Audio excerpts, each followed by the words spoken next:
I think what's clearly happened, if we look at the economics profession response, it's in some turmoil. And I think it's, for academics, this is very beneficial turmoil. Some people, perhaps the majority, are probably going to go back and say, we were right all along. We don't need to change anything. Everything was perfect. We're not going to disavow our entire professional lifetime's contribution.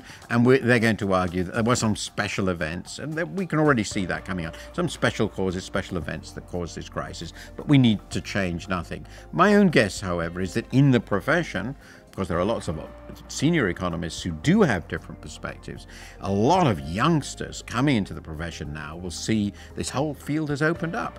They can now start really looking to the question of what causes crises, what causes instability, what are the lessons of this for macroeconomic management. So I think we will see a long-term, this won't be short-term, a long-term ferment in the profession, just as the Great Depression changed the whole profession and the great inflation of the 70s changed it again. So I think this will be very, very significant. Now, policymakers have a different sort of time horizon.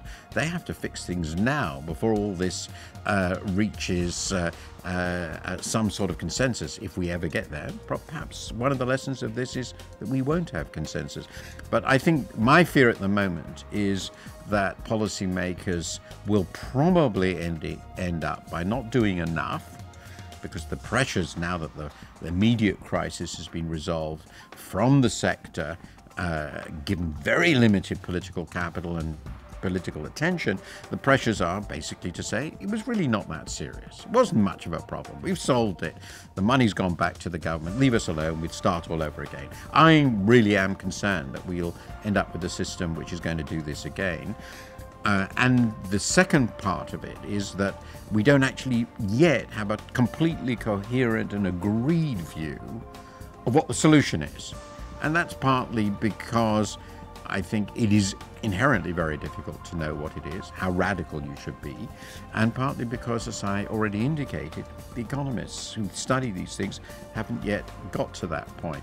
So I'm really concerned that it will be, at the policy level, back to something close to business as usual, except that in some respects, as a result of the rescue, we've got an even more dangerous system, because now all the creditors know they're going to be saved. And in addition, of course, the institutions that have emerged are essentially a big cartel of even fewer institutions than before. And they are free to do pretty well what they like, because the money that they are playing with is guaranteed by the government.